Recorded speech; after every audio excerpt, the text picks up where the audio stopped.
नमस्कार,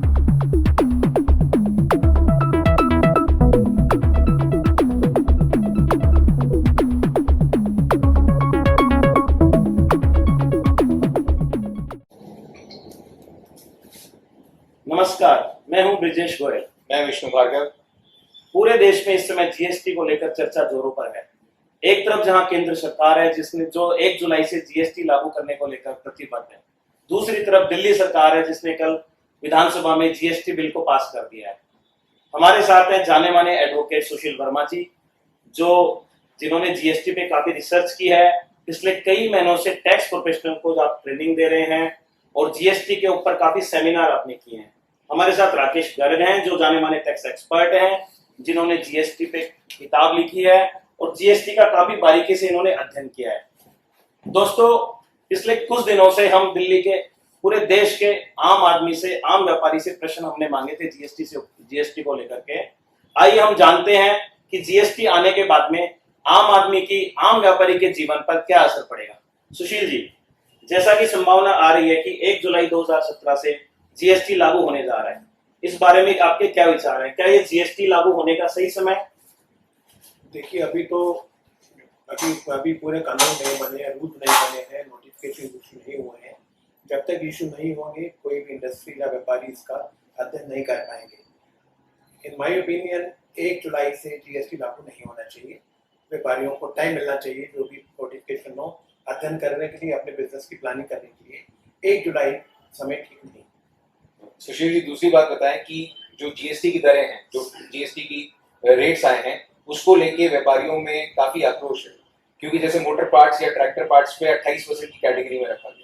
तो क्या आप समझते हैं कि ये कंज्यूमर फ्रेंडली या ट्रेडर फ्रेंडली रेट्स हैं, या ये बहुत ज्यादा रेट्स हैं? बिकॉज हमें समझ में नहीं आया कि भाई मोटर पार्ट्स या ट्रैक्टर पार्ट्स लग्जरी आइटम कैसे हो। देखिए, जो जीएसटी काउंसिल का प्रिंसिपल था कि जीएसटी से पहले जो एक्साइज ड्यूटी, वैट, जो टैक्स लगते थे, उनका समेशन करके, टोटल करके जीएसटी उससे ज़्यादा नहीं होगा। लेकिन जिस तरह से कैलकुलेशन की गई एक्साइज ड्यूटी की, जो वेटेड प्राइस पे की जाती थी, इन्होंने मेरे हिसाब से फुल एक्साइज ड्यूटी पे लिया और किसी भी आइटम का डिटेल में अध्ययन नहीं किया गया। क्योंकि दिल्ली में ऐसे कुछ रेट निकले हैं कि जिनका टोटल बनता था 10%, उस पर 28% हुआ। जैसे अपन ट्रैक्टर पार्ट्स के ट्रैक्टर पार्ट के देखे, जो 5 था उसका 28 कर दिया। 28 कर। और जो वैट के जो दरें थी, डिफ्रेंसिएशन थे, वो जीएसटी में खत्म करने चाहिए थे। लेकिन खत्म करते हुए ध्यान रखना चाहिए था कि उस व्यापार के जो सारे लोग जुड़े हुए हैं उनका हिसाब किताब ठीक रहे। मेरे हिसाब से 28% बहुत ज्यादा रेट है। इसमें टैक्स की चोरी करने की संभावनाएं बहुत ज्यादा बढ़ने वाली है। मेरा अगला प्रश्न सुशील जी फिर आपसे ही है कि जो सर्विसेज हैं उनको 18% के स्लैब में रखा गया है। आप हमें बताइए कि जो आम नागरिक है, आम आदमी है, चाहे वो होटल में खाना खाने जाता है, टेलीफोन का बिल देता है, हवाई यात्रा करता है, और जो रोजमर्रा की चीजें हैं जिसपे अपन सर्विस टैक्स देते हैं, आप बताइए कि उस पे एक आम नागरिक के जीवन पर इसका क्या प्रभाव पड़ेगा? देखिए, जीएसटी से पहले भी सर्विस टैक्स 15% था, 3% की बढ़ोतरी की गई। सेंट्रल गवर्नमेंट के लोगों का ये कहना है कि आपको इनपुट टैक्स पूरा मिलेगा, जो पहले नहीं मिलता था। लेकिन जो लोग इस इंडस्ट्री से जुड़े हुए हैं उनका ख्याल है कि इनपुट टैक्स की कोई इतनी बड़ी मात्रा बढ़ने वाली नहीं है, जो आज नहीं मिलती उनको, उस पर इतना प्रभाव नहीं पड़ेगा। देयरफॉर चाहे आप टेलीफोन वाले हैं, जहाँ ईटिंग आउट है, जिनके भाव बढ़ने वाले हैं 3 या 4%, क्योंकि इनपुट की कॉस्ट भी काफी बढ़ेगी इससे, जो प्राइसेस कम नहीं होने वाले। देयरफॉर जो भी चीजें सर्विसेज में कैटेगराइज की गई हैं और 18% रखी गई हैं, जैसे रेस्टोरेंट्स है, फॉर एग्जाम्पल ब्यूटी पार्लर्स है, जहाँ टेलीकॉम है, जहाँ इंश्योरेंस है आपके, इस तरह की चीजों में काफी बड़ा प्रभाव पड़ेगा और जो आम आदमी, जो कंज्यूमर है, उसकी जेब से पैसे निकलेंगे। राकेश जी, एक बात बताएं कि अभी तक क्या था कि जितना भी ट्रेड और इंडस्ट्री था, बड़ा यूफोरिया था कि भाई जीएसटी आ रही है, बहुत अच्छा होगा और मतलब व्यापार और ट्रेड के लिए काफी अच्छा इसके नतीजे आएंगे। परंतु किंतु अब उसके विपरीत ट्रेडर भी, इंडस्ट्रियलिस्ट भी ये डरे हुए हैं। तो क्या ये डर उचित है? इस पॉइंट पे आने से पहले थोड़ा सा हम इसे समझ लें कि जीएसटी क्या है, फिर उसको कंपैरिजन करते हैं। देखिए, जीएसटी का लाने का पर्पस क्या था? जीएसटी का लाने का बेसिक पर्पस यह था कि हमारे यहाँ एक तो बहुत नंबर ऑफ टैक्सेस थे। सेंट्रल गवर्नमेंट एक्साइज ड्यूटी लगाता था, सर्विस टैक्स लगाता था, सीवीडी सैड लग रहा है, और the state government purchase tax भी है, वैट भी है, सीएसटी भी है, इस तरह के और कई टैक्सेस थे, एंटरटेनमेंट टैक्स और लग्जरी टैक्सेस। तो बेसिक पर्पस ऑफ जीएसटी का ये था कि इतने सारे जो मल्टीपल टैक्सेस हैं इनको रिड्यूस किया जाए, नंबर वन। नंबर टू, जो दूसरा पर्पस ये था कि अभी तक जो क्रेडिट मैकेनिज्म है वो स्टेट बेस पे चल रहा है। अगर मुझे वैट में ही क्रेडिट मिलता है या सेनवट में टोटल मिल जाता था, लेकिन अगर अक्रॉस द स्टेट बात करें तो हमें किसी तरह का कोई क्रेडिट नहीं मिलता था। तो जो दूसरा ऑब्जेक्टिव जीएसटी का है वो है सीमलेस इनपुट टैक्स क्रेडिट, जिसको हम बोलते हैं कि अगर मैं यहाँ पर से सेल करूँ और मैं सेल करता हूँ से असम में या केरला में या किसी भी स्टेट में, तो वहां पे जो व्यापारी बैठा हुआ है, वहां पर जो परचेजर है, उसको भी उसका क्रेडिट मिले। तो ये इस एक्सरसाइज के मद्देनजर ये पूरा का पूरा सब प्रोजेक्ट जो जितना भी है ये सब ड्रीम प्रोजेक्ट मैं कहूँगा कि हमारी पिछली गवर्नमेंट्स का भी, इन गवर्नमेंट्स का भी, लेकिन जैसे कल पास हुआ है तो सभी गवर्नमेंट्स का ड्रीम प्रोजेक्ट है और इसी के हिसाब से ही उन्होंने इसको बनाने की कोशिश करी। लेकिन बनाते समय, जिस समय बनने के बाद, जिस तरह हम बात कर रहे हैं कि जैसे वन नेशन वन टैक्स बनने के बाद कहीं ना कहीं शायद हमारा फेडरल स्ट्रक्चर इस तरह का है या क्या वजह रही, क्योंकि बनने के बाद हमें पता चला, हम सोच रहे थे कि वन नेशन वन टैक्स होगा, लेकिन वन नेशन वन टैक्स ना होकर के यहाँ पर अगर हम एक स्टेट की बात करें तो मुझे 3 जगह पर रजिस्ट्रेशन लेना पड़ेगा। दिल्ली जीएसटी की में हो गया, उसके बाद सेंट्रल जीएसटी हो गया, उसके बाद इंटीग्रेटेड जीएसटी हो गया, और चौथा कंपनसेशन सेस भी है। तो एक व्यापारी को एक स्टेट में 4 जगह पे रहना, अगर मेरा 2 जगह पे ऑफिस है तो 2 जगह पे, तो ये मल्टीप्लिसिटी शायद हम लोगों ने एक्सपेक्ट नहीं करी थी, और उस मल्टीप्लिसिटी के चलते जितनी जो प्रॉब्लम्स आने वाली है वो जरूर रहेगी। राकेश जी, अगला प्रश्न मेरा आपसे यह है, व्यापारियों की तरफ से, उद्यमियों की तरफ से, कॉर्पोरेट हाउसेस की तरफ से इनपुट टैक्स क्रेडिट जो आईटीसी है उसको लेकर के काफी शिकायतें आ रही हैं। तो आप बताइए कि आईटीसी क्या है, इनपुट टैक्स क्रेडिट, और कैसे ये प्रभाव डालेगा? आपका सर बहुत अच्छा क्वेश्चन है, क्योंकि ये इनपुट टैक्स क्रेडिट इकलौता बेनिफिट है जो व्यापारियों को मिलने वाला है। इसके बाद इसके अलावा जितना भी है वो कम्प्लेक्सिस है। या तो व्यापारी क्या मिलेगा, व्यापारी को उसके इनपुट टैक्स क्रेडिट के अलावा कुछ नहीं मिलता। अगर वैट की भी बात करें तो इनपुट टैक्स क्रेडिट ही बेनिफिट है, सर्विस टैक्स में भी इनपुट टैक्स। इसी तरह से जीएसटी में अगर व्यापारियों का जितना भी इन्वेस्टमेंट है, क्योंकि अब जो हो गया है कि रेट पहले के मुकाबले हाई होने वाले हैं। अगर मैं पहले 5% की चीज खरीदता था, 5% बेचता तो मुझे 5% का इनपुट टैक्स मिलता था। अब अगर मैं 28% की चीज खरीदूंगा और 28 बेचूंगा तो 28% इज ए सिग्निफिकेंट अमाउंट। तो ट्रेडर्स का और किसी भी व्यापारी का मेन कंसर्न ये है कि मुझे इनपुट टैक्स क्रेडिट मिलना चाहिए। इनपुट टैक्स क्रेडिट बेसिकली क्या है कि सपोजिंग मैंने 100 रुपए की कोई आइटम परचेज करी और उस पर 10 रुपए का टैक्स है, तो 10 रुपए का टैक्स मैं पे करके आया। जब मैं इसको 120 रुपए की बेचता हूँ और रेट ऑफ टैक्स तो सेम ही रहा, उस पर 12 रुपए का टैक्स बना, तो 12 रुपए में से 10 रुपए मैं एडजस्ट करता हूँ और 10 रुपए एडजस्ट करने के बाद 2 रुपए मुझे सरकार को पे करना होता है। लेकिन ये जो 10 रुपए का जो है एडजस्टमेंट, इस एडजस्टमेंट के साथ साथ यहाँ पर बहुत सारी रेस्ट्रिक्शंस एंड कंडीशंस हैं जो इनपुट टैक्स क्रेडिट के अवेलमेंट में, उसके क्लेम करने में हमें रेस्ट्रिक्ट करती है। कुछ तो प्रोसीजरल टाइप की है कि भाई हमारे पास गुड्स आने चाहिए, सर्विसेज आने चाहिए, तब हमें क्रेडिट मिलेगा, ओके फेयर एनफ।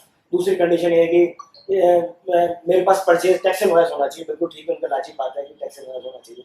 तो तीसरी जो मेजर, मैं सिर्फ आपसे मेजर कंडीशंस की बात कर रहा हूँ, बहुत बड़ा चैप्टर है, उसमें मेजर कंडीशन जो है वो ये है कि जब तक मेरा सप्लाइंग डीलर आउटपुट टैक्स नहीं पे करेगा तब तक मुझे क्रेडिट नहीं मिलेगा। अगर हम आज के सिस्टम से अगर हम कंपेयर करें तो एक्साइज ड्यूटी में ऐसा कोई प्रोविजन नहीं है, सर्विस टैक्स में ऐसा कोई प्रोविजन नहीं है, वैट की अगर बात करें तो कुछ स्टेट में ऐसा प्रोविजन है और कुछ में नहीं है। जहां पर है वहां पर अभी मैटर्स अभी हाईकोर्ट में पड़े डिसाइड हो रहे हैं कि ये क्या प्रोविजन ठीक है। अगर मैं गवर्नमेंट का एंगल देखूं, गवर्नमेंट का एंगल बिल्कुल सही है कि जी सर, अगर जब तक हमें आउटपुट टैक्स नहीं मिलेगा तो मैं आपको इनपुट टैक्स क्यों दूं। ये सीधी सी बात है, अगर गवर्नमेंट को पैसा ही नहीं मिला तो हम गवर्नमेंट से पैसा कैसे ले सकते हैं। पर लेकिन अगर हम व्यापारियों का, इंडस्ट्री का, उसका पर्सपेक्टिव देखें तो इंडस्ट्री का पर्सपेक्टिव क्या है, वो परचेजर कहता है कि सर मैंने तो सेलिंग डीलर को पूरा का पूरा 100 रुपए भी दे दिया, 12 रुपए भी दे दिया, 112 रुपए मैं दे करके बैठा हूँ। अब ये 12 रुपए अगर मेरा सप्लाइंग डीलर गवर्नमेंट को नहीं पे करता है तो मुझे 12 रुपए का लॉस क्यों हो। तो जो ट्रेड की, इंडस्ट्री की सबसे बड़ी वरी है जब रेट ऑफ टैक्स 28% होने वाला है। अगर मैंने 1 करोड़ की ट्रांजेक्शन करी और उसमें 28 लाख रुपए का टैक्स हुआ और 28 लाख रुपए अगर मेरे सप्लायर ने नहीं पे करा और मैंने उसको 1,28,000 देकर के बैठा हूं, तो ये अगर 28 लाख मुझसे मांग लिया गया तो सर्टेनली उसमें जो हमारे छोटे व्यापारी हैं कहीं ना कहीं उनके साथ प्रॉब्लम रहेगी। लेकिन इसको किस तरह से बैलेंसिंग करी जाएगी, किस तरह से क्या करा जाए, गवर्नमेंट को इस चीज़ को मेरे हिसाब से जरूर देखना चाहिए, सो दैट कि हमारे जो पर्टिकुलरली परचेजर्स हैं, जिनकी जो सबसे बड़ी अप्रेंशन है वो दूर हो सके और वो पर्टिकुलरली सर्वाइव कर सके। कुछ ना कुछ ऐसा मैकेनिज्म होना चाहिए कि उनका भी इंटरेस्ट को प्रोटेक्ट किया जाए। इसमें जो एक और बहुत बड़ी बात है, जो इनपुट टैक्स की मैकेनिज्म है उसमें कहते हैं कि जो इनवाइस आपको सेलर कंप्यूटर पर अपलोड करेगा आप उसको यस और नो करेंगे। इसका मतलब ये नहीं कि आपको आईटीसी मिल जाएगा। अगर इनवाइसेस मिसमैच नहीं होते, आप कंफर्म करते हैं, सेलर कंफर्म करता है, लेकिन सेलर जब तक उनकी अपनी रिटर्न में उनको नहीं दिखाएगा, टैक्स जमा नहीं कराएगा या लीगली एडजस्ट नहीं करेगा, तब तक तलवार आपके लटकी रहती है। और अगर वो जमा नहीं कराता तो उस महीने की आपके रिटर्न में ऑटोमेटिकली आपकी लायबिलिटी 28 लाख से बढ़ जाएगी विद इंटरेस्ट। और इनपुट टैक्स में एक और बहुत बड़ी प्रॉब्लम इन्होंने खड़ी की, ये कहता है कि आप अपने सेलर को 6 महीने में पेमेंट करेंगे। अगर 6 महीने में पेमेंट नहीं करेंगे तो आप खुद अपना जो इनपुट टैक्स क्लेम किया था आपने 6 महीने पहले, उसको रिवर्स करेंगे, और जब तक पेमेंट नहीं करेंगे तब तक आप उसको रिक्लेम नहीं करेंगे।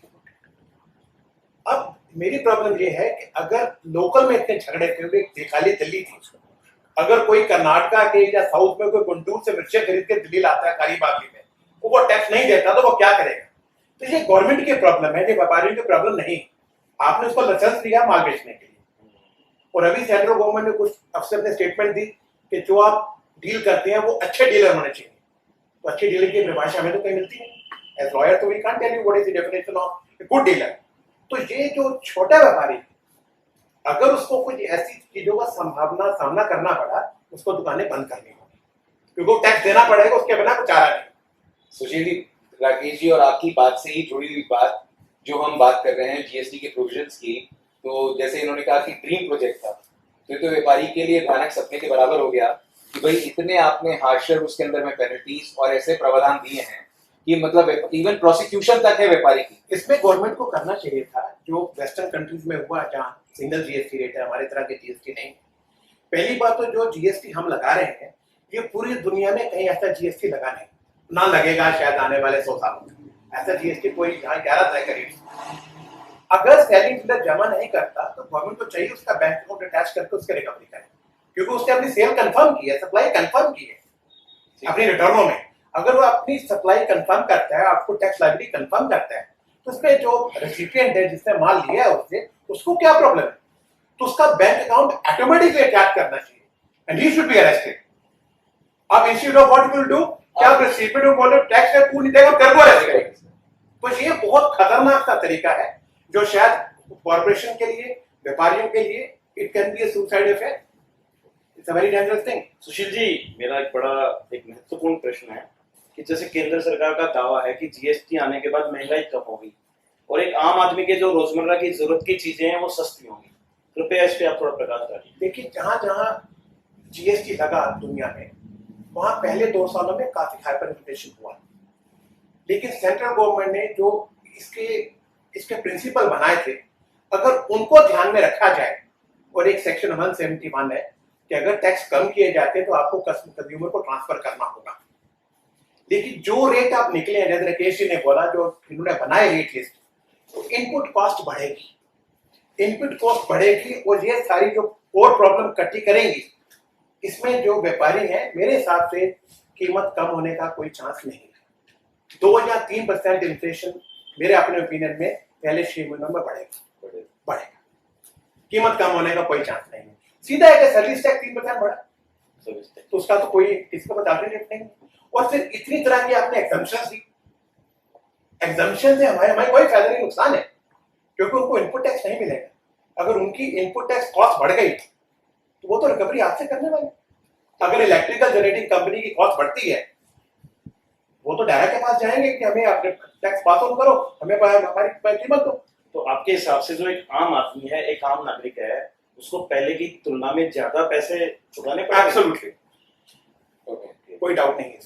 अच्छा राकेश जी, एक बात बताएं कि भाई हम तो इसका मतलब पहले अच्छे थे कि वैट जो प्रणाली चल रही थी, तो how do compare VAT with GST, कि भाई जीएसटी के आने से क्या फर्क आएगा, और जो आम व्यापारी है, मतलब जो आम ट्रेडर है, छोटी इंडस्ट्री है, क्या उनके लिए सरलता होगी या आगे का जो डगर है वो बहुत कठिन हो जाएगी, सर या पेपर वर्क वगैरह, या उनको देखिए- कंप्यूटराइजेशन के बिना काम नहीं कर पाएंगे? बिल्कुल, आपने बहुत अच्छा क्वेश्चन है। पॉइंट ये है कि अगर मैं मल्टी स्टेट एक्टिविटीज करता हूँ तो मेरे लिए बहुत आसान होने वाला है। पूरे इंडिया में एक ही प्रोविजन होगा, जो प्रोविजन दिल्ली में है वही बिहार में होंगे, वही झारखंड में होंगे, वही महाराष्ट्र में होंगे, वही गुजरात में होंगे, ठीक है। तो यूनिफॉर्मिटी ऑफ द प्रोविजन, ये गवर्नमेंट की पहली इच्छा थी कि पूरे अक्रॉस इंडिया वन नेशन हो। इसी तरह से यूनिफॉर्मिटी ऑफ द रेट्स, सब जगहों पर अगर दिल्ली में भी वही रेट है, अभी तक कई दफा क्या होता है कि एक ही आइटम दिल्ली में 15% 12% पे बिकता है और दूसरे स्टेट में 5% में, तो with in the state competition चल रहा होता है, तो एक यूनिफॉर्मिटी ऑफ रेट आ जाएगा। लेकिन जो आपकी बात की, जैसे अगर हम किसी और व्यापारी की बात करेंगे, अगर मैं सिर्फ एक ही स्टेट में डील करता हूँ, तो एक स्टेट में जो डील करता है, तो जहां तक पेपर वर्क की बात है, तो पेपर वर्क तो बढ़ने वाला है। पेपर वर्क क्योंकि किस तरह से बढ़ने वाला है कि इनवॉइस का फॉर्मेट चेंज है। इनवॉइस के फॉर्मेट में अभी तक नॉर्मली व्यापारियों को या ट्रेडर्स को HSN नंबर, जो कि हार्मोनाइज्ड नंबर होते हैं, जो एक्साइज और कस्टम में यूज होते हैं, वो लिखने की जरूरत नहीं थी। अब मुझे अपने बिल पे भी लिखना पड़ेगा, मेरी रिटर्नें भी उस हिसाब से जाएंगी। अच्छा, नंबर 1 नंबर तो मैं हर स्टेट में 3 रजिस्ट्रेशन या 4 रजिस्ट्रेशन, जैसे मैंने भी आपको पहले बोला कि मेरे पास, अगर मैं लोकल सेल करता हूँ तो मेरे पास मिनिमम 2 रजिस्ट्रेशन चाहिए, सेंट्रल GST और स्टेट GST। मैंने जैसे ही सेंट्रल सेल करी तो मुझे IGST भी चाहिए। अगर मैं किसी सेम गुड्स में डील करता हूँ तो एक कंपनसेशन सेस भी चाहिए। तो 4 रजिस्ट्रेशन हो गए मेरे। अगर मेरा, अच्छा, मैंने अगर हरियाणा में मैंने एक ऑफिस और खोल लिया तो 4 + 4 8 हो गए। एक नोएडा में, क्योंकि हम NCR की बात कर रहे हैं वजह से, तो मैंने नोएडा में भी खोल लिया तो 12 रजिस्ट्रेशन हो गए। अच्छा, टोटल वाइज तो मुझे 3 ही रिटर्न फाइल करनी है, लेकिन number of returns would be 12 returns per month, ठीक है ना। अगर मान लो मैं कोई गलती करता हूँ तो मुझे हर स्टेट से 4 नोटिस आए, अगर मैं चारों जगह पे रजिस्टर्ड हूँ और मैंने वही गलती तीनों जगह पे रिपीट कर ली, तो मुझे 12 नोटिस आने वाले हैं। अच्छा, तो दूसरा एक और, जो हमारे जो सर्विस प्रोवाइडर्स हैं, उनके लिए भी पेपर वर्क बहुत बढ़ने वाला है। अभी तक क्या है, जैसे फॉर एग्जाम्पल एक बैंक की बात करें, बैंक अब एक सेंट्रलाइज रजिस्ट्रेशन लेकर के एक ही जगह पे रजिस्टर्ड होकर एक ही रिटर्न फाइल, साल में 2 रिटर्न फाइल करता है। अब वो बैंक भी सभी स्टेट्स में रजिस्टर्ड हो जाएगा। मैं एक छोटा सा एग्जाम्पल देता हूँ, बहुत ही छोटा सा, कि मान लो अगर कोई हम बैंक 30 स्टेट्स में एक्टिविटी करता है, स्टेट बैंक तो 30 से भी ज्यादा है, हमारे 29 स्टेट प्लस 7 यूटीज हैं, तो अगर मान लो 30 में, अगर मैंने कैलकुलेशन करके देखा तो 30 state 12 monthly returns plus 3 cess अगर नहीं भी रखता, तो टोटल मिला करके वो साल भर के 1080 रिटर्न। ये सर्विस प्रोवाइडर्स पे इसका इम्पैक्ट ज्यादा होने वाला है। सो हमारा वैट वो अभी भी स्टेट वाइज रिटर्न करते थे, इन सर्विस वालों के लिए सर्टेनली। सुशील जी, मेरा अगला प्रश्न आपसे है कि GST में 1.5 करोड़ से जो कम टर्नओवर वाले ट्रेडर हैं, उसमें 90% स्टेट के अंदर में रहेंगे, 10% 10% सेंटर के अंदर में आएंगे। ऐसे ही जो 1.5 करोड़ से ज्यादा टर्नओवर वाले हैं, उसमें 50-50 का रेशो रहेगा। थोड़ा इस पर प्रकाश डालें, क्योंकि व्यापारियों में इसको लेकर ना बहुत कंफ्यूजन है। देखो, ये जो रेशियो निकाले परसेंटेज है, ये GST काउंसिल में डिस्कशन हुई, एक्ट में कहीं इसका कोई प्रोविजन नहीं किया है। झगड़ा ये था कि जो स्टेट के रेवेन्यू ऑफिसर्स हैं, वो कह रहे हैं हम क्या करेंगे इसके बाद, क्योंकि वो सिर्फ गुड्स से डील करते थे, अब वो सर्विस में डील करते हैं। ये झगड़ा सेंट्रल गवर्नमेंट के साथ भी है, क्योंकि सेंट्रल गवर्नमेंट के लोग बड़ी बड़ी कंपनियां बड़ी बड़ी टर्नओवर डील करते थे, तो इन्होंने ये वायबिलिटी निकाला कि दोनों तरफ एजुकेशन है। लेकिन इसका प्रभाव आम व्यापारी पे बुरा पड़ेगा, क्योंकि एक व्यापारी को 2 अथॉरिटी के साथ करना पड़ेगा। जैसे कि ये कहते हैं 4 नंबर है तो 4 के साथ करना पड़ेगा। अगर आप 1.5 करोड़ रुपए 10% की कैटेगरी में आ गए, जो सेंट्रल गवर्नमेंट करेगी, जहां जो वो 50 वाले आपके पास आ गए, तो उनके लिए जो ज्यूरिसडिक्शन है वो डबल ज्यूरिसडिक्शन है, तो वहां काफी कॉम्प्लिकेशन आने वाली है। अगेन, इस तरह की जो मैकेनिज्म है पूरी दुनिया में कहीं फॉलो नहीं की गई, किसी को एक्सपीरियंस नहीं। हम जो करने जा रहे हैं, किसी भी देश में ऐसा कोई एग्जांपल नहीं है जहां इस तरह की एडमिनिस्ट्रेशन डील किया। लेकिन फिर भी सुशील जी, गवर्नमेंट ने एश्योर तो कराई है कि there will not be dual administration का, हम कुछ ना कुछ इस तरह से करेंगे। It has to be a provision in the act. We are lawyers, we know law, we don't know the policies.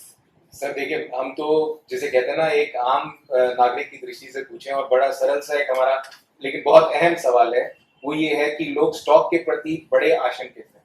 कि भाई मतलब जो 30 जून को जीएसटी आने से पहले उनके पास, उनके हाथ में, व्यापारी के पास स्टॉक होगा, उसका क्या श्रेय होगा, क्या उसको बेनिफिट मिलेगा, क्या नहीं मिलेगा।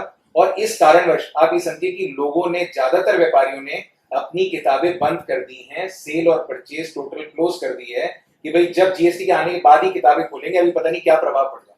तो सर उसके विषय में थोड़ी शंकाओं का निवारण कर। सर इसके लिए मुझे आप जरा 2-4 मिनट दीजिएगा, क्योंकि थोड़ा सा आपने बड़ा क्वेश्चन पूछ लिया है और क्वेश्चन वाजिब भी है, क्योंकि सभी के उसके पे इंटरेस्ट है, सभी का इन्वेस्टमेंट है, सभी का उसमें वो। सर मैंने इसके लिए उसको क्लासीफाई करा है कुछ 4-5 कैटेगरीज में। देखिए, सब पहला क्या है, सबसे पहले कि जो मेरा टैक्स क्रेडिट रिटर्न्स में पड़ा हुआ है उसकी क्या पोजीशन है, क्या मुझे मिलेगा नहीं मिलेगा। तो इस रिटर्न्स के क्रेडिट को मैं 2 हिस्सों में बांटता हूँ। एक तो सैनवेट जो सेंट्रल एक्साइज ड्यूटी और सर्विस टैक्स से रिलेटेड है, और एक वैट से रिलेटेड है। तो सो फार एज द सैनवेट और एक्साइज ड्यूटी और सर्विस टैक्स, ये तो मुझे पूरा का पूरा, अगर मेरा क्रेडिट रिटर्न्स में 10 लाख का क्रेडिट है, 10 लाख का 10 लाख मिल जाएगा। अब आ जाते हैं स्टेट वैट की बात। स्टेट वैट में जो उन्होंने प्रोविजन बनाया है उसमें ये है कि मुझे इस क्रेडिट, मान लो अज्यूम करें कि मेरा स्टेट वैट का क्रेडिट रिटर्न में 30 जून के रिटर्न में 10 लाख रुपए बना। इस 10 लाख रुपए में से मैं वो अमाउंट माइनस करूंगा जो अमाउंट मेरा tax payable towards the pending declaration form है। एज्यूम करें कि 10 लाख तो मेरा क्रेडिट पड़ा हुआ है और मेरा पेंडिंग डिक्लेरेशन फॉर्म से 1 करोड़ के पेंडिंग है, और उस 1 करोड़ पे 5 लाख रुपए का अगर मान लो टैक्स बनता है, तो 10 लाख माइनस 5 लाख रुपए, तो मैं 5 लाख रुपए ही आगे ले जा पाऊंगा। और ये जो 5 लाख रुपए रुका है, ये मुझे तक रिफंड के तौर से जब समय मैं फॉर्म सबमिट करूंगा अथॉरिटीज को लेटर ऑफ, जब मैं 6 महीने बाद सबमिट करूँ, 1 साल बाद करूँ, 2 साल बाद करूँ, ये फिर मुझे जल्दी से जल्दी करना पड़ेगा और मुझे रिफंड के तौर पे मिलेगा। ये तो पहला क्रेडिट आया रिटर्न से रिलेटेड में, जो हमारा रिटर्न है। दूसरा मेरा क्रेडिट आया है कैपिटल गुड्स से रिलेटेड है। कैपिटल गुड्स का क्रेडिट क्या होता है कि हम 2 या 3 इंस्टॉलमेंट्स में क्लेम करते हैं, तो हमने कुछ पार्ट तो हमने क्लेम कर लिया होता है, कुछ पेंडिंग पड़ा हुआ है। इसके लिए लॉ में बड़ा बहुत अच्छा प्रोविजन है कि जितना आपने क्लेम कर लिया है उतना तो ठीक है, बाकी जो रिमेनिंग बचा हुआ है वो आप कैरी फॉरवर्ड कर सकते हो, कैरी फॉरवर्ड करके आप जीएसटी में उसका क्लेम कर सकते हो। तीसरा जो इम्पोर्टेंट, जो आपका जो स्टॉक वाला पॉइंट है, स्टॉक वाले पॉइंट के में सबसे ज्यादा ट्रेडर्स को एप्रीहेंशन ये है कि सर मेरे पास 1 करोड़ का स्टॉक पड़ा हुआ है, इस 1 करोड़ के स्टॉक पे अच्छा होगा क्या। ये एज्यूम करें अभी वैट का रेट 12.5% है, और अगर हम कॉस्मेटिक की बात करें, हम अगर टीवी फ्रिज की बात करें, सबका रेट हो जाएगा 28%। तो बड़ा स्टॉक जो है वो 16 या 17% महंगा हो जाएगा। अब पॉइंट ये है कि क्या मैं इस स्टॉक को डिस्पोज ऑफ करूं या परचेज करना बंद कर दूं, क्या करूं। तो इसमें गवर्नमेंट मुझे क्या दे रही है, गवर्नमेंट ने इसके प्रोविजंस बनाए। कुछ प्रोविजंस हैं जो कि हमारे व्यापारियों के फेवर में है। इसको मैं अगेन, अब मैं स्टॉक की ही बात कर रहा हूँ, मैं उन व्यापारियों के बारे में बात कर रहे हैं जो कि अभी सिर्फ वैट में रजिस्टर्ड है और एक्साइज ड्यूटी में रजिस्टर्ड है। बेसिकली हमारी वही यही है कि हमें इसमें, क्योंकि जो भी मेरे पास स्टॉक पड़ा हुआ है इसमें 2 कंपोनेंट है, एक तो वैट है, वैट है, वैट का मुझे क्रेडिट मिल ही गया रिटर्नों के थ्रू, और दूसरा है उसमें एक्साइज ड्यूटी। अब एक्साइज ड्यूटी का कहाँ कैसे क्रेडिट होगा, रेट बढ़ जाएगा। तो गवर्नमेंट ने कहा उसके लिए प्रोविजन बनाया है। मैं इसको एक इलस्ट्रेशन के साथ वो करता हूँ कि मैं जो सामान परचेज कर सकता हूँ 2 तरह से परचेज कर सकता हूँ। एक तो या तो मैन्युफैक्चरर से परचेज करूंगा या मैं मैन्युफैक्चरर के डिस्ट्रीब्यूटर से परचेज करूंगा। अगर मैंने मैन्युफैक्चरर से परचेज करा है, मान लो यही 1 करोड़ रुपए का मैंने मैन्युफैक्चरर से परचेज करा है और मैन्युफैक्चरर ने इस पे एक्साइज ड्यूटी लगा करके मुझे बिल इशू करा है, यानी 12.5 लाख रुपए का अगर रेट मान के चले तो 12.5 लाख रुपए की एक्साइज ड्यूटी है। तो गवर्नमेंट ने कहा कि 12.5 लाख का 12.5 लाख रुपए आपको पूरा का पूरा ओके ये क्रेडिट मिल जाएगा। यहाँ पर अगर आपके पास एक्साइज पेड का बिल है, ठीक है। अब यहाँ पे मेरे लिए फिर भी रिलीफ हो जाता है, चलो जी 12.5 तो मिल गया।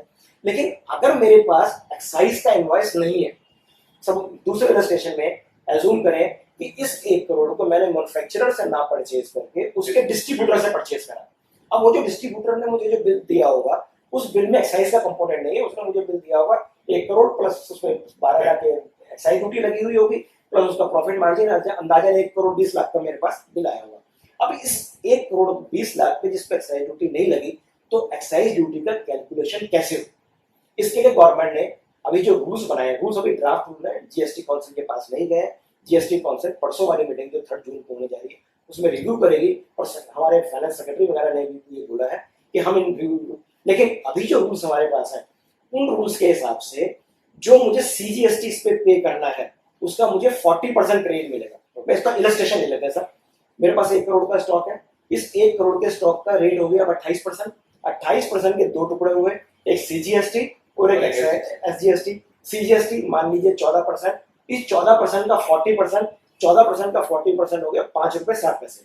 तो यानी कि 5.6% का मुझे क्रेडिट मिलेगा। अच्छा, अब आप इंटरेस्टिंगली नोट करें कि अगर मैं एक्साइज वाले डीलर से परचेज करता हूँ तो क्रेडिट मेरे पास 12.5 है, अगर मैंने उसके डिस्ट्रीब्यूटर से परचेज करा तो 5.6, के बीच में बहुत बड़ा गैप आ गया। तो अब ट्रेडर्स की सबसे बड़ी जो बिल्कुल वाजिब वही है कि मैं या तो जी मैं एक्साइज वाले से परचेज कर लूँ तो मैं ठीक हो जाएगा फिर भी कंपैरेटिवली, लेकिन अगर मैं ऐसे करूंगा तो 7% का मार्जिन कौन बियर करेगा? मेरा मैन्युफैक्चरर बियर करेगा, डिस्ट्रीब्यूटर करेगा, और मैं करूंगा तो कहां से करूंगा? तो ये इसलिए कुछ कंपनीज ने इसका वाया मीडिया में निकाला है, बहुत सारी जो मैन्युफैक्चरर्स हैं उन्होंने अपने डिस्ट्रीब्यूटर्स को बोला है कि आप एक्साइज ड्यूटी में फर्स्ट स्टेज डिस्ट्रीब्यूटर का एक फर्स्ट स्टेज डीलर का रजिस्ट्रेशन होता है जिसको एफएसडी रजिस्ट्रेशन बोलते हैं, आप उसमें रजिस्ट्रेशन करवाइए ताकि ये जो 12.5% का क्रेडिट इस तरह से ट्रांसफर हो जाए। अगर ये क्रेडिट नहीं ट्रांसफर हुआ तो व्यापारियों के साथ सटेने दिक्कत है। गवर्नमेंट कहती है कि हम इस 40% को रिव्यू करेंगे, लेकिन आज की पोजीशन जो है वो ये क्योंकि उसमें भी शायद 40% में भी है कि सिर्फ 6 महीने तक हाँ, आप ले सर, सकते बहुत अच्छा हैं क्वेश्चन। और 1 साल तक के माल पे ले सकते हैं। 1 साल भी नहीं सर। अच्छा हाँ, इसमें मैं 2 चीजें फर्दर क्लियर कर दें कि ये जो स्टॉक मेरे पास होना चाहिए 1 साल पुराने से ज्यादा स्टॉक नहीं होना चाहिए। इसकी एज जो होनी चाहिए वो चाहे 12.5% वाला हो या ₹5.60 वाला, दोनों का स्टॉक 1 साल पुराना नहीं होना चाहिए। अब ₹5.6 के लिए फर्दर कंडीशन क्या है कि इसका क्रेडिट मुझे तब मिलेगा जब मैं इसको एक्चुअल सेल करता हूं। अभी साथ के साथ नहीं मिल जाएगा मुझे, जब मैं सेल करूंगा तो मैं उसका 5.6% कैलकुलेट करके निकाल के दे दूंगा। दूसरा कैप उन्होंने लगे लगाया है कि इसकी मुझे सेल 6 महीने के अंदर अंदर करनी है। जैसे मैं जूम करें, ये 1 करोड़ का स्टॉक है, इस 1 करोड़ के स्टॉक में से 6 महीने के अंदर मैंने 30 लाख का स्टॉक करा, सेल कर दिया, तो 30 लाख तक तो मुझे मिल जाएगा, सॉरी 70 लाख तक तो मुझे मिल जाएगा। 70 लाख मैंने सेल कर दिया और 30 लाख का स्टॉक मेरे पास पड़ा रह गया तो उस पर लैप्स कर जाएगा वो 6 महीने की कैप। तो ये सुशील जी, ई वे बिल को लेकर ट्रेडर्स की ओर से चिंता जताई जा रही है, क्या इससे ट्रेडर्स की परेशानी बढ़ेगी? देखिए, जो ईवी बिल है अभी तो कहीं डिस्कशन हुई नहीं इसकी। ये गवर्नमेंट ने बहुत ही एलिमेंट्री ड्राफ्ट बनाया था लोगों का रिएक्शन डालने के लिए। अभी जीएसटी काउंसिल के पास भी इसकी डिस्कशन नहीं हुई है। तो ईवी बिल की जो टेक्नोलॉजी है, अभी जीएसटी नेटवर्क जिन्होंने चलाना है उनके पास ये बिलाव ही नहीं है, तो टेक्नोलॉजी कैसे बनेगी? मेरे हिसाब से ईवी बिल दिसंबर से पहले आने का कोई चांस नहीं, अगर आते हैं तो। लेकिन सबसे बड़ी बड़ी है, जो आज वे बिल आप करते थे वो इंटरस्टेट पे थे। दिल्ली के पास स्टेट का माल है तो आप वे बिल देना चाहते हैं, लेकिन ये इंटरस्टेट पे भी लगाएंगे। लेकिन जो इसमें सहूलत है 50,000 रुपये से माल के ऊपर, तो जो छोटा व्यापारी है वो शायद 1 बिल 50, तो जो जो जो बिल देने होंगे और ट्रांसपोर्टर को भी उसका अपना पोर्शन भरना होगा। अगर आपने 500 ईवी बिल किए और वो 10 करोड़ के हैं, अगर आपकी 8 वर्ष सप्लाई 8 करोड़ की है तो आप पकड़े जाएंगे। अगर आपने 500 ईवी बिल किए और वो 10 करोड़ के हैं, अगर आपकी 8 वर्ष सप्लाई 8 करोड़ की है तो आप पकड़े जाएंगे। तो ईवी बिल में अभी जो बहुत जल्दी होगा इसका एनालाइज करना, क्योंकि इसमें फाइनल रूल अभी नहीं बने। तो सुशील, जो आपने पकड़े जाने की बात की, संगत है? देखो, इसमें कोई नई बात नहीं है, पहले भी सर्विस टैक्स में 7.5% का प्रोविजन था। वैट में पंजाब ने 25% का प्रोविजन किया, कुछ स्टेट 40% और सुप्रीम कोर्ट ने उसको अपहोल्ड किया है। लेकिन जो वो एक इंट्रा स्टेट मैटर थे, अभी ये इंटरनेशनल मैटर है। आपको आईजीएसटी का क्रेडिट मिलना है, बाहर का भी है, कि डिमांडें बड़ी होंगी। अब ये 1-2 लाख की डिमांड किसी डीलर की नहीं निकलेगी, आप उसका 10% बहुत ज्यादा अमाउंट होगा, और ये आपको हर स्टेज पे देना। अगर पहली अपील हारते हैं, ट्रिब्यूनल में जाते हैं, वहां फिर देना है। तो अगर वो आईटीसी के आपके क्लेम डिसअलाउ हुए और आपने मेरे को एंगेज किया कि आप अपील करिए कि साहब ये 5 करोड़ की डिमांड है मेरी, तो सर आपको 50 लाख के जब तक जमा ही कराएंगे, आपकी अपील फाइल नहीं हो सकती। और ये ऑटोमेटिक स्टे नहीं करता आपका डिमांड, ये प्री कंडीशन है। इसके बाद भी आपको स्टे लेना है, उस स्टे में भी कंडीशन लग सकती है। जैसे बिहार में आज 20% है, आप जमा कराइए, उसके बाद भी आपको स्टे लेना, वो कहते हैं 40% और जमा करेंगे आप। तो ये जो छोटे व्यापारियों के लिए और बड़ी कंपनियों के लिए भी दे मस्ट थिंक इसके क्या इम्प्लीकेशंस है। सुशील जी, दिल्ली के हजारों व्यापारियों के गोदाम हरियाणा में, विशेषकर हमारे खारी बावली में बहुत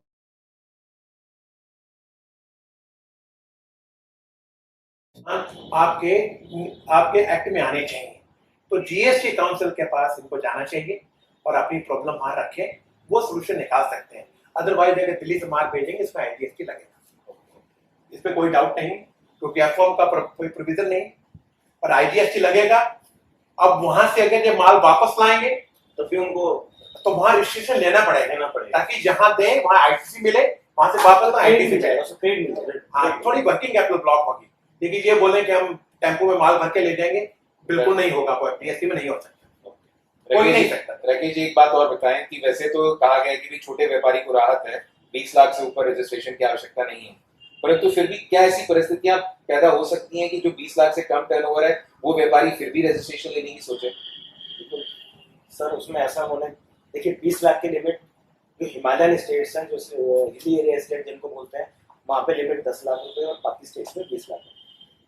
इसके अलावा एक उन्होंने सेक्शन और बनाया, सेक्शन 24, जो कि 12 एक्सेप्शन क्रिएट करता है, जहाँ पे वो कहता है कि अगर इन 12 सर्कमस्टांसेस में आपके लिए 20 लाख की लिमिट उस दिन के बाद से खत्म हो जाएगी। जैसे आज भी हम जैसे करते रहते हैं, जैसे हमने आज दिल्ली में काम कर रहे हैं, उसके बाद हमने जैसी सेंट्रल सेल करी तो हमारी 20 लाख, तो इसी तरह से तो यहाँ पर क्या है कि अगर आप इंटरस्टेट सेल करते हो, इंटरस्टेट सप्लाई करते हो तो खत्म हो जाएगी, आप कैजुअल डीलर हो जाओगे तो खत्म हो जाएगी, नॉन रेजिडेंट डीलर है, या रिवर्स चार्ज में अगर आपको कोई टैक्स पे करना पड़ गया, टीडीएस आ गया है, या उस एक और इंटरेस्ट, अगर आप एजेंट है तो भी आपकी 20 लाख के लिए। इंटरेस्टिंग चीज ये है कि प्रिंसिपल के लिए 20 लाख बनता है, अगर मैं एजेंट बन जाता हूँ तो मेरे लिए 20 लाख खत्म हो जाता है। ये एजेंट की भी बात आ जाती है। अच्छा, ई कॉमर्स कंपनीज के लिए कोई लिमिट नहीं है। फिर उसके बाद अगर मैं अपना सामान ई कॉमर्स के थ्रू बेचता हूँ तो मेरे लिए लिमिट नहीं है। अभी सुशील जी, बड़ा इंटरेस्टिंग पॉइंट है, जैसे हमारे आपका कहीं ना कहीं पे हमारे हाउस होल्ड लेडीज पूछती रहती हैं कि नया बिजनेस स्टार्ट करा, और नया बिजनेस स्टार्ट करके उन्होंने कहा XYZ वेबसाइट के थ्रू बेचेंगे, तो उनका पहला काम ये हो जाएगा कि वो 10 लाख 20 लाख की बात है, उससे पहले दिन से ही उनको रजिस्ट्रेशन हो जाएगा इसमें। तो ये 12 सर्कमस्टांसेस ऐसे हैं जहां पर भी 20 लाख उस दिन के बाद से इन नटशेल 20 लाख की लिमिट का जीएसटी में किसी तरह का कोई मतलब नहीं। सुशील जी, ट्रांसपोर्टर्स के हमारे पास प्रश्न आए थे। ट्रांसपोर्टर्स ने पूछा है कि हमारे लिए जीएसटी में वैट की तुलना में क्या नया हुआ?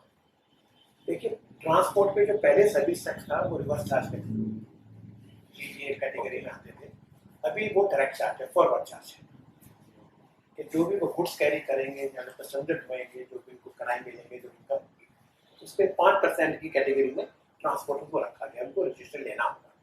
जो ट्रांसपोर्टर्स की सबसे बड़ी प्रॉब्लम है कि जो शायद स्टेट गवर्नमेंट और सेंट्रल गवर्नमेंट समझती है कि सारा नंबर 2 का धंधा ट्रांसपोर्टरों के थ्रू होता है, वो इवेबिलिटी में फंस गए।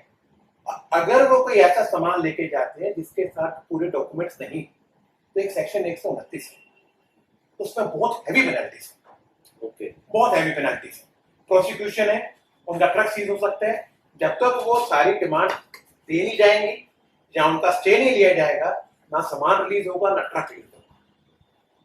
इसलिए जो ट्रांसपोर्टर्स के लिए जीएसटी में थोड़ा टफनेस होगा, और मेरे हिसाब से होना भी चाहिए। देखिए, अल्टीमेटली मोटो यही है कि हमारी सारी की सारी इकोनॉमी एकदम ट्रांसपेरेंट हो, इसमें ईमानदारी से हो, डिसिप्लिन हो, तो ये बेसिकली। लेकिन इसका जो सबसे बड़ा ऑफशूट है, जो इस इंडस्ट्री ने शुरू में जीएसटी में सोचा था कि लंबी लंबी कतारें नहीं लगेंगी, ईज ऑफ डूइंग होगा, हमारे को जगह जगह तंग नहीं किया जाएगा, वो शायद इसमें ज्यादा हार्श हो गया। तो पहले तो चेक पोस्ट पर ट्रक खड़ा करना, अभी एक अफसर को पूरी, और एक इसमें इक्विपमेंट लगाना होगा RFID, रेडियो फ्रीक्वेंसी है। तो ट्रांसपोर्टर के लिए जीएसटी में कोई इतना सुगम काम नहीं होने वाला। सर, उसी से संबंधित मतलब एक और इंडस्ट्री हमें नजर आती है, होटल और रेस्टोरेंट इंडस्ट्री, तो वो भी जीएसटी को लेके काफी चिंतित हैं। सर, तो क्या उनकी चिंता निराधार है या वाकई उनको चिंतित होने की आवश्यकता है? सर थोड़ा सा इस इंडस्ट्री के लिए सिंप्लीफाई हुआ है, क्योंकि अभी तक क्या होता था कि जब मैं रेस्टोरेंट में खाना खाने जाता था, एक वैट लगता था, एक सर्विस टैक्स लगता था। सर्विस टैक्स की बात नहीं करा, हमारी गवर्नमेंट ने उसके बारे में काफी बोला, लेकिन वैट भी लगता था, सर्विस टैक्स भी लगता था। सर्विस टैक्स कुछ कंपोनेंट पे लगता था, वैट पूरे वैल्यू पे लगता था। अब गवर्नमेंट ने यहाँ पर उन्होंने कहा है कि रेस्टोरेंट में अगर हम कभी भी खाना खाने जाते हैं किसी भी, जहाँ पे फूडिंग प्लस बेवरेज और सर्विसेज है, तो ये पूरा का पूरा सेक्टर सारा का सारा सर्विसेज होगा, और इस पे सर्विस टैक्स का 18% का रेट लगेगा।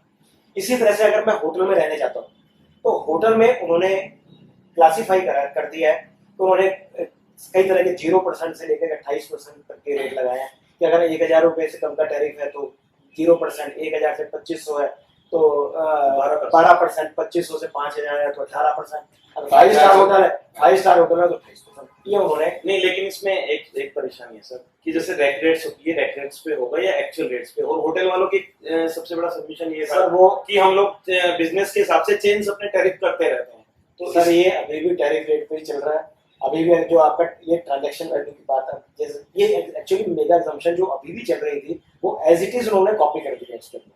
तो अभी भी वो टैरिफ वैल्यू अभी भी लिखा हुआ है। आपको बहुत अच्छा प्रश्न है। बहुत बढ़िया ये जो एक्चुअल पेमेंट्स हैं ये सेक्शन 15 के हिसाब से चलेगा।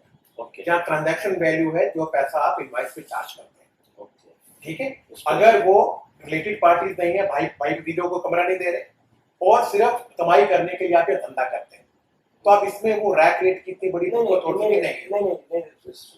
इनका क्वेश्चन ये है कि सपोजिंग कैसे कट ऑफ मान लो 2,500 रुपए है, मैंने टैरिफ रेट रखा हुआ 3,000 रुपए और मैं उसको दे देता हूँ 2,000 रुपए। 2,000 अब ट्रांजैक्शन वैल्यू तो 2,000 हो गई लेकिन रेट 3,000 वाला लगेगा। और इसमें वही क्लैरिटी नहीं है उसमें। सुशील जी, इसमें एक और चीज थी जो होटल इंडस्ट्री की चिंता थी कि भाई जब हम 5,000 रुपए या 8,000 रुपए का कमरा देते हैं तो उसके अंदर में ब्रेकफास्ट जो है वो फ्री होता है। तो अब मतलब इसका किस हिसाब से, मतलब क्या आगे चल के मतलब हमें किस हिसाब से डिफरेंशिएशन, ये भी स्कीम ये अभी रूल्स में क्लैरिफाई करें, लेकिन उसमें एक और प्रॉब्लम है कि खाने का रेट भी वही लगेगा जो आपके रूम रेट उन्होंने ये होटल इंडस्ट्री को बहुत ज्यादा इफेक्ट करेगा। बट हमारे टूरिज्म को इम्पैक्ट नहीं आएगा। मतलब हम 28% की बात करें, देखिए आज आप बुफे खाने जाते हैं 3 स्टार, दैट इज से वहां 18% का रेट है। अगर वही खाना मैं ललित पे जाके खाता हूँ तो मुझे 28% टैक्स देना। ये जो डिफरेंशिएशन किया ये जीएसटी की धारणा में नहीं, ये जीएसटी के खिलाफ हो इस तरह के क्लासिफिकेशन। सुशील जी, हमारे देश में लाखों वुमेन एंटरप्रेन्योर्स है जो अपने सैलून चला रही हैं, ब्यूटी पार्लर चला रही हैं। उनका प्रश्न आया है कि उनका जो व्यापार है, उनका जो बिजनेस है, उसको जीएसटी किस प्रकार प्रभावित करेगा। देखिए उनके लिए भी वही प्रोविजन है 20 लाख के, यहाँ जो 12 सेक्शन 24 में लिखे हैं उनके लिए सेम प्रोविजन है। जीएसटी में उनके लिए किसी तरह की कोई स्पेशल एग्जम्पशन नहीं दी गई है। फॉर एग्जाम्पल ब्यूटी पार्लर चलाते हैं वो वही सर्विस है जो बाकी सबके लिए। तो अगर आप वो सेक्शन 24 की धारा में नहीं आते, टीडीएस नहीं काटते, रिवर्स चार्ज का धंधा नहीं करते, जहाँ कोई इंटरफेयर अप्लाई नहीं करते, जहाँ कुछ ऐसा नहीं करते, तो 20 लाख तक आपके ऊपर कोई टैक्स नहीं। वो जो वुमेन एंटरप्रेन्योर्स हैं जो सारी दिल्ली में काम करेंगे और अपनी ब्यूटी सेल्स लाएंगे या कोई लोग जिम चलाएंगे छोटे मोटे, तो मेरे हिसाब से उनके लिए ये कोई नुकसान वाली चीज नहीं है। जीएसटी कितना लगेगा उसमें? 18% अगर लगेगा, अगर 20 लाख से ऊपर है, 20 लाख से नीचे तो टैक्स लगना नहीं, तो उनको माफ है। तो वो उनके लिए मेरे हिसाब से जीएसटी में शायद फायदा होगा। तो ब्यूटी पार्लर साल की 20 लाख बंदरा उठा एक अलग बातें हैं, लेकिन जो छोटे छोटे गलियों में चलते हैं उनकी 20 लाख रुपए की इनकम नहीं है। तो उनके लिए ये फायदेमंद चीज है, प्रोवाइडेड वो सेक्शन 24 के किसी 12 किसी सब क्लॉज ना आए।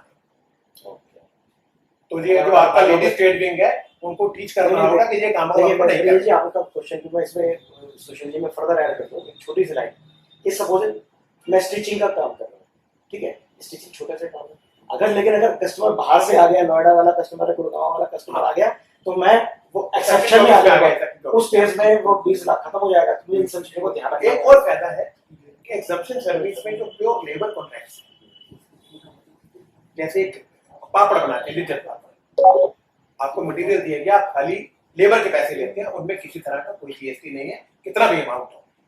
तो एक लंबी डिस्कशन है वुमेन एंटरप्रेन्योर की, सारी 90% की सर्विस में एग्जम्पशन है, उसका एग्जामिन करके हमें जवाब देना होगा कि वुमेन एंटरप्रेन्योर के लिए इसमें फायदे हैं।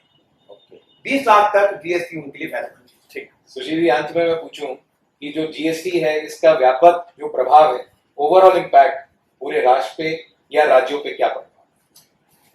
देखो मैंने आपको पहले बोला जो जीएसटी हमने लगा रहे हैं वो दुनिया में आज तक कहीं नहीं लगा। 2 देश थे जहाँ छोटे छोटे प्रांतों में, जैसे कनाडा का एग्जांपल देती है गवर्नमेंट डबल जीएसटी, पूरे कनाडा में डबल जीएसटी नहीं है, सिर्फ उनकी राजधानी में है क्यूबेक में, बाकी हर जगह सिंगल है। जो ब्राजील है उन्होंने जो जीएसटी लगाया, जो उनका हशर हुआ, वो ये इकोनॉमी खत्म है, मैं उसको डिस्कशन नहीं करना चाहता।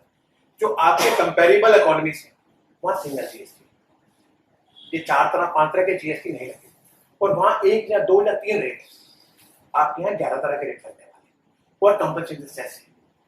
जो गवर्नमेंट करती है कि वन नेशन वन टैक्स, मैं उस बात पर नहीं मानता। ये वन टैक्स नहीं है और वन नेशन में कन्वर्शन नहीं होगा, क्योंकि जो रिस्ट्रिक्शन है, अगर दिल्ली के आपके कश्मीरी गेट के मार्केट को 10 लोगों को टैक्स लग गया तो उसने वेंडर ने पेमेंट नहीं किया, आप आपसे माल नहीं खरीदे, चाहे आपको दिल्ली में 1% महंगा मिले। तो जीडीपी बढ़ेगी क्या इससे देश की? देखो, ये एक बहुत बड़ा क्वेश्चन है।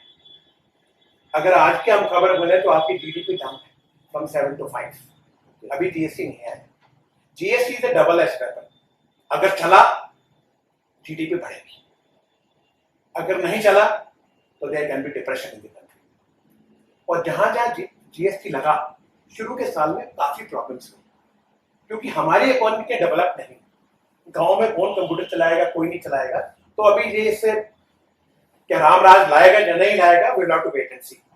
दोस्तों, इसका माने वन नेशन वन टैक्स और जो 70 साल में सबसे बड़ा टैक्स रिफॉर्म है, वो एक राष्ट्र एक मंडी की हमें अपने गंतव्य स्थल तक लेके जाएगा।